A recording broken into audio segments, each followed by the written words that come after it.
اور کوئی شخص تو ایسا ہے جس کی گفتگو دنیا کی زندگی میں تم کو دلکش معلوم ہوتی ہے، اور وہ اپنے معافی ضمیر پر یعنی اس بات پر جو اس کے دل میں ہے اللہ کو گواہ بناتا ہے، حالانکہ وہ سخت جھگڑالو ہے۔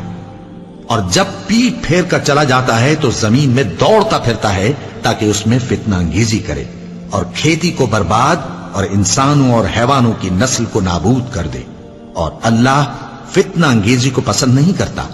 اور جب اس سے کہا جاتا ہے کہ اللہ سے خوف کر تو غرور اس کو گناہ میں پھنسا دیتا ہے، سو اس کو جہنم کافی ہے اور وہ بہت برا ٹھکانہ ہے۔ اور کوئی شخص ایسا ہے کہ اللہ کی خوشنودی حاصل کرنے کے لیے اپنی جان بیچ ڈالتا ہے، اور اللہ بندوں پر بہت مہربان ہے۔ مومنو، اسلام میں پورے پورے داخل ہو جاؤ اور شیطان کے پیچھے نہ چلو، وہ تو تمہارا کھلا دشمن ہے۔ پھر اگر تم احکام روشن پہنچ جانے کے بعد لڑکھڑا جاؤ تو جان رکھو کہ اللہ غالب ہے، حکمت والا ہے۔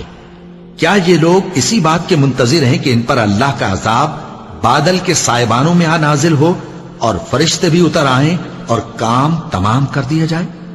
اور سب کاموں کا رجوع اللہ ہی کی طرف ہے۔